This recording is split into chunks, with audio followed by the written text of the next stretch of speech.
Halo, selamat siang. Assalamualaikum warahmatullahi wabarakatuh.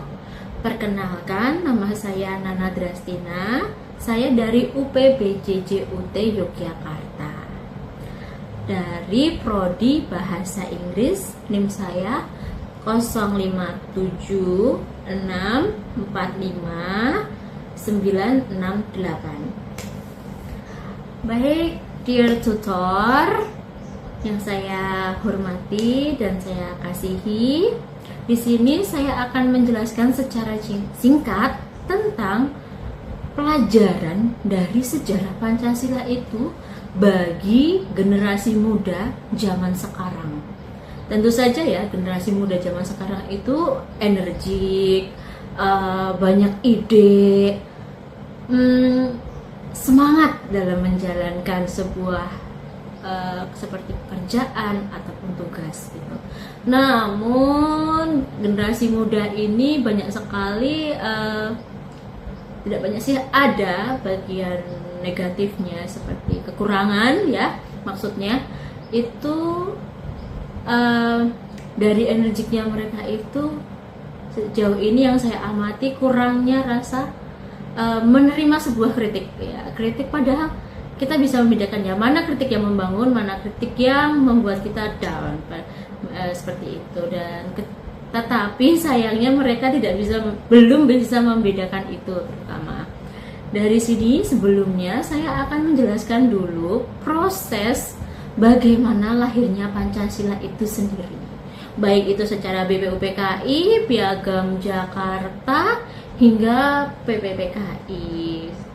Kalau begitu, mari kita simak proses lahirnya Pancasila. Yang pertama, dalam konteks historis BPUPKI, lalu sidang BPUPKI yang pertama 29 Mei 1945, selanjutnya pidato Soekarno 1 Juni 1945, lalu penamaan Pancasila bersama seorang teman ahli bahasa, lalu Panitia 9 dan Piagam Jakarta, dan yang terakhir adalah pengesahan final 18 Agustus 1945, lalu pada masa PPKI, Panitia Persiapan Kemerdekaan Indonesia. Baiklah, itu tadi bagaimana tentang proses lahirnya Pancasila pada zaman I.R. Soekarno tahun 1945. Mulai dari perumusan hingga kesepakatan, dan pada akhirnya Indonesia pun merdeka dan lahirlah Pancasila itu yang biasanya diperingati pada tanggal 1 Juni 1945. Oke, di sini pelajaran dari sejarah tersebut untuk generasi muda. Generasi muda wajib melanjutkan perjuangan pahlawan kita terdahulu, yaitu dengan cara mempelajari dan memahami Pancasila itu sendiri secara mendalam, yang nantinya nilai-nilai dari Pancasila itu akan dibawa dan diterapkan di lingkungan masyarakat maupun lingkungan bekerja, seperti itu. Selanjutnya, kita generasi muda akan menjadi agen perubahan, nih dia, untuk menjadi contoh yang baik bagi sesama ataupun generasi sebelumnya, bahkan generasi yang akan datang nantinya. Misal nih, kita berinisiatif untuk membuat kegiatan-kegiatan positif misalnya, ya seperti itu.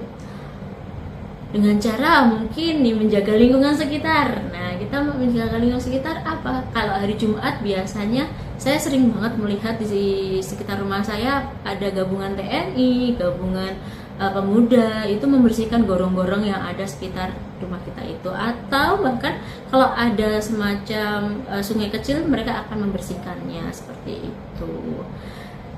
Di sini juga harapannya dengan landasan-landasan Pancasila itu kita berharap kepada generasi muda, generasi zaman sekarang agar bisa menghargai sebuah perbedaan.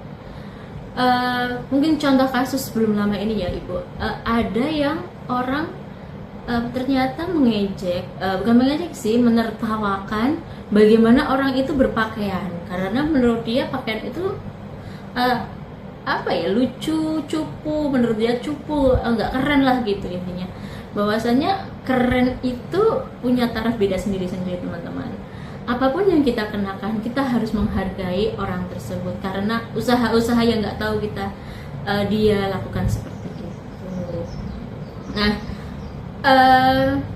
kita sebagai generasi muda juga wajib mencintai produk kita dalam negeri teman-teman, karena produk dalam negeri itu nggak kalah bagusnya kok, nggak kalah bagusnya ya, sama dong sebenarnya, hanya saja memang prosesnya yang berbeda atau memang pamor iklannya yang berbeda gitu. Tapi sebenarnya mereka memiliki kualitas yang sama daripada produk-produk yang dijual secara dari produk luar, misal dari luar negeri, bahkan sebenarnya ada loh produk dalam negeri yang dijual ke luar negeri dan kembali ke dalam negeri lagi. Itu kita perlu berhati-hati ya teman-teman.